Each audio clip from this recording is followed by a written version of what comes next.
Verse 6 says, and when they had done this, they caught a great number of fish. Isn't it amazing? You may be a nevertheless from your greatest harvest. You may be a nevertheless moment from the restoration of your marriage. You may be a nevertheless moment from your kids turning around.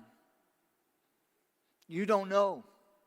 It could be that the church of Jesus Christ is at a nevertheless moment for a great awakening to come that we've been praying for years. But if all we clamor for is the routine of yesterday, we may miss our greatest harvest. And listen to this. He says, and their net was breaking. So they signaled to their partners in the other boat to come and help them. And they came and filled both the boats so that they began to sink. See, I believe that the next will require more than one boat.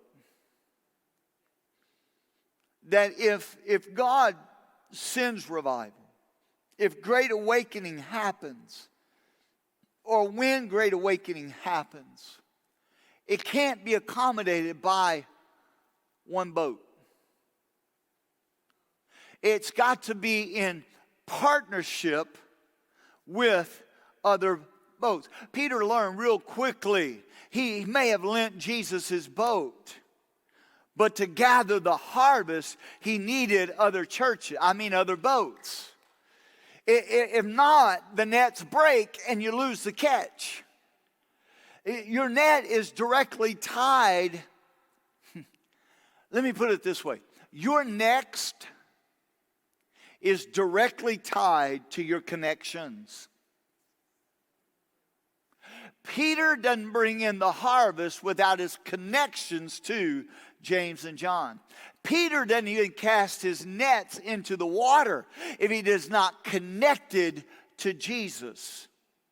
Listen, I know that we are in a time of, and it's really not social distancing, it's physical distancing.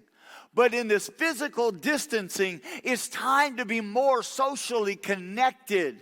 Because whenever you enter into the next, you're going to have developed some relationships that are important and some partnerships that are vital, that is going to help you reap the harvest that is sitting right now in the middle of your nevertheless next.